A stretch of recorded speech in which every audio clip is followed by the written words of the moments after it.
nsọ anyị arịọ ka ido niile ndị a nsọ site rụkwasị ha mmụọ gị ka ha wee ghọrọ anyị arụ n'ọbara nke onye nwe anyị Jesu Kristi onye bịara tupu edunya n'ọnwụ ka o jiri aka ya wee nara o wee ree achịcha nye gị ekele na otito nyawa ya nye ya ụmụazụ ya sị naranụ nke a rienu ya ọnụ niile nke a bụ arụ m ka a ga-eduru nye na mbụ.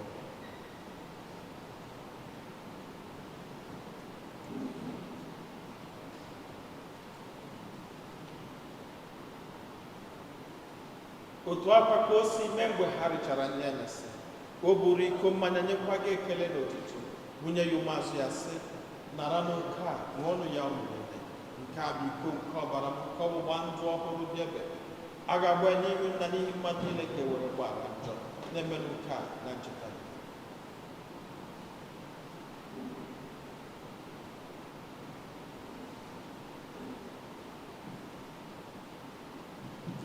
ka anyị kwupụta n'ihe omimi nke okwukwe anyị na-eme ugbu a.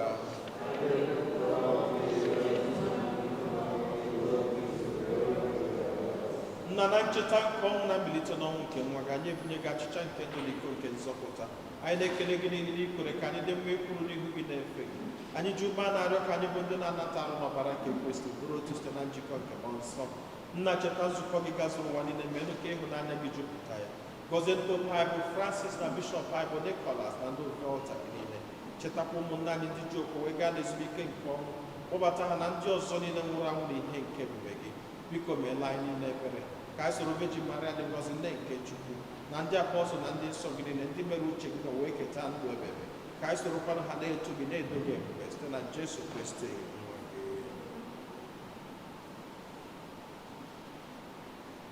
ihe niile kere eke na-eso ya bụ Kristi na-esikwa n'ime ya na n'aka ya na ịdịkọ n'otu nke mmụọ nsọ na-enye gị bụ Chukwu nna ji ike niile nsọpụrụ na otito niile site n'ụwa atọ ụwa niile.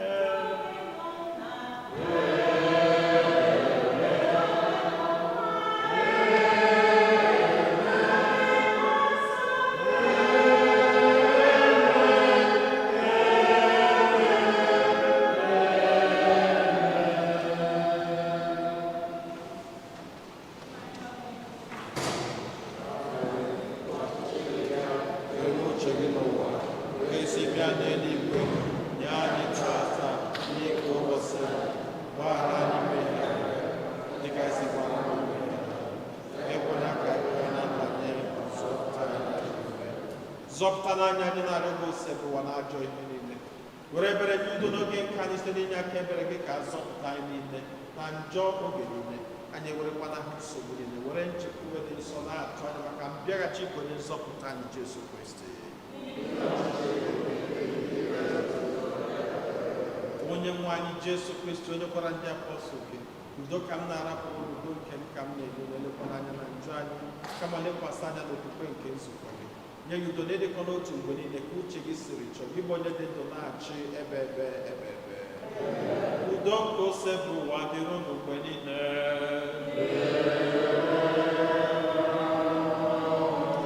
nyerịta n'onwe unu ekele nke udo.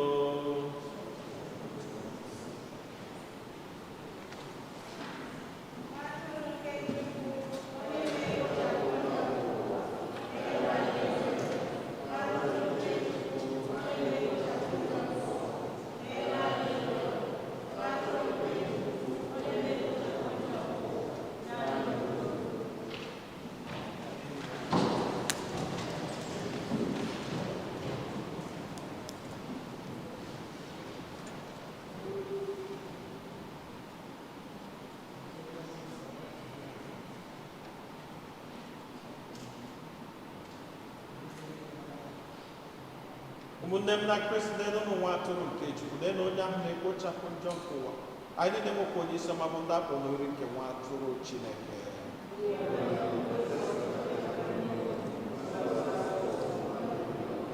ka arụ n'ọbara Kristi chekwaba anyị niile were na ndụ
Ka anyị ya ayịyọ.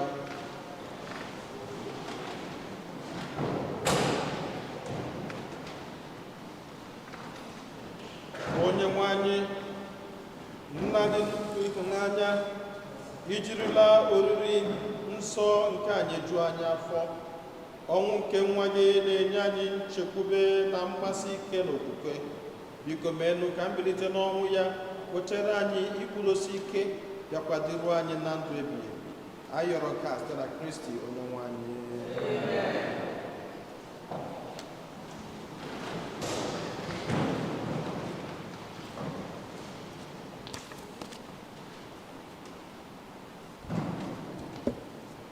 Otito dịrị Jesu.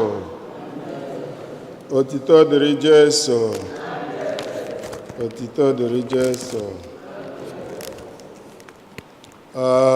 Unu ma n'ụka gara aga emere m ezigbo mistake. Echefu m na first Sunday of July. And ụmụ nwanyị dresikwa in their attire. Mana unu ma onye na-aka ụka na YouTube for 3 months. Sequence agbanarịsigo m, so aghọtara m ihe na-eme. So biko ndị nne, unu ga-joinizi ndị nna. Tata bụ second Sunday. Ka onye ọbụla pụta ka Fada gọzie unu ka anyị second collection. Second collection, unu mesizia second collection then unu akwụrụ ọtọ agọzie unu. Ọ bụrụ nke ịpụta na unu akwụrụ ọtọ ndị nne and ndị nna, both adult men and women. Ka unu kwụrụ ọtọ ka Fada gọzie unu ebe unu nọ biko. And then usher, move the second collection around. And just to help, after second collection, so go for second collection. After that is it. Agozie. Agozie. Okay. Ngwa second collection. After that, Agozie. Ukwe. Imela n'ụbọchị taa. Imela n'ụbọchị taa. Imela n'ụbọchị taa. N'ụbọchị taa. Nara ekele. Imela n'ụbọchị taa. Imela n'ụbọchị taa. Imela n'ụbọchị taa. N'ụbọchị taa. Nara ekele. N'ụbọchị taa. Imela n'ụbọchị taa. Imela n'ụbọchị taa. N'ụbọchị taa. Nara ekele. Imela n'ụbọchị taa. Imela n'ụbọchị taa. Imela n'ụbọchị taa. N'ụbọchị taa. Nara ekele. Ngwa biko kwuru n'ọtọ ndị nne na ndị nna ka a gọzie unu. Onye nwe anyị Chineke dị ndụ, Chineke fụrụ anyị n'anya, Chineke anyị na-asọpụrụ, onye nọnyere anyị ogologo oge n'ụwa, anyị wee nwee ike buo ibu n'ụwa nke o bunyere anyị, nwekwana ike kabụrụ ibu ndị ahụ niile na-aga. Anyị na-ekene gị maka ume nke inyere anyị, maka okwukwe nke inyere anyị, maka nghọta nke inyere anyị. Eze fụrụ anyị n'anya, anyị na-ewerukwa onwe anyị na-erunye n'aka gị, n'ihi na anyị nwadịkwa ụmụaka na-awụ arụ n'afọ n'afọ, enwero nke anyị ma na-ewezuga gị bụ Chineke. Anyị wee na-ayọ n'ụbọchị taata esi anyị na eluigwe n'ụwa ga-agabiga, mana gị bụ Chineke ga-anọnyere anyị mgbe niile. Anyị na-ayọ ka ị nọnyere anyị bido kịta wee ruo mgbe ebighị ebi. Ka okwu ọbụla rapụ ịkwa anyị, ka ajọ ọnọdụ ọbụla rapụ izute anyị. Gọzie ndị nna anyị, gọzie ndị nna anyị, gọzie ebe ma ebe ha nọ na ma ndị nọ n'ụlọ ụka nwa, ma ndị nọ n'ụlọ, ma ndị ụjọ ka na-atụ. Welu ike gị bịa runye anyị niile, ka anyị ghọta na ọ bụ naanị site n'ebe ị nọ ka enyemaka ga-esi wee bịa. Anyị wee na-ayọ ka ngọzi gị wụkwasị anyị niile dị ka igiri gị n'afa Jizọs Kraịst onye nwe anyị. Ka Chukwu jike niile gọzie unu Nna na Nwa na Mmụọ Nsọ. Oto dịrị Jesu. Announcement from the parish. The bishop asks that everyone receive the body of Christ by hand. When going to receive communion, your face mask must remain on your face, and only after you receive the Eucharist in your hand and walk away can you quickly pull down your face mask, put the sacred host in your mouth, and quickly put your mask back on again. Then you can walk back to your seat. Also, please remember to keep the social distance according to the marks on the floor, as you can see the blue mark when doing that. And wait until usher beckon your seat to stand up. As you probably heard, the church capacity was reduced to 25%. Since we have limited space, we are asking those that are 10, 9, 15 Mass to consider going to 12, 15, and 5:30 bilingual. Those who attend Spanish, please consider 5:30 p.m. bilingual. Families are expected to sit in one pew. There will always be designated person to keep count as people enter the church. If the number of people coming exceed 90, then they are welcome in the basement where the Mass will be projected, as you can see. And the minister will be there to distribute Holy Communion as well.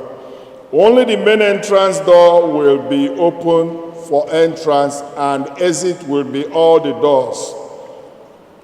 We hired someone to clean after Mass, but we are asking for volunteers to assist after each Mass with cleaning. Please call the rectory if you would like to volunteer.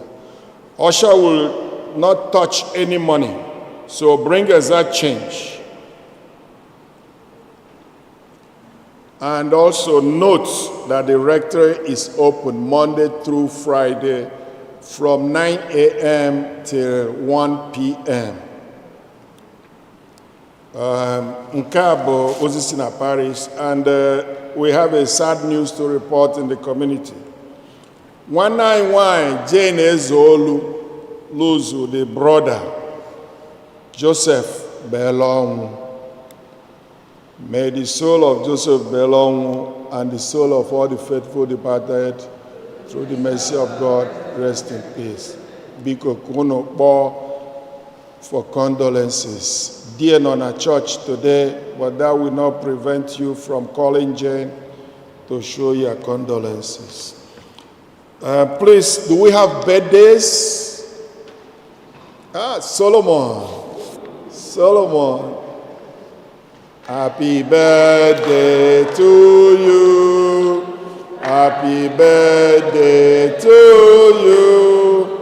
Happy birthday, dear Solomon. Happy birthday to you. And when any anniversary, you can say we are not anywhere near 90. Please, if you go home, tell our brothers and sisters to come to Mass, because we have to thank God. Although easy, we know for akụkọ Father call here. Onye kwado si na ọ ga-retire. Mana anyị ka nọ here, we survive this. We should be grateful to God, and God will continue to bless and guide us in Jesus' name. Otito dịrị Jesu. Happy Sunday. Onye nwe anyị na onye nọ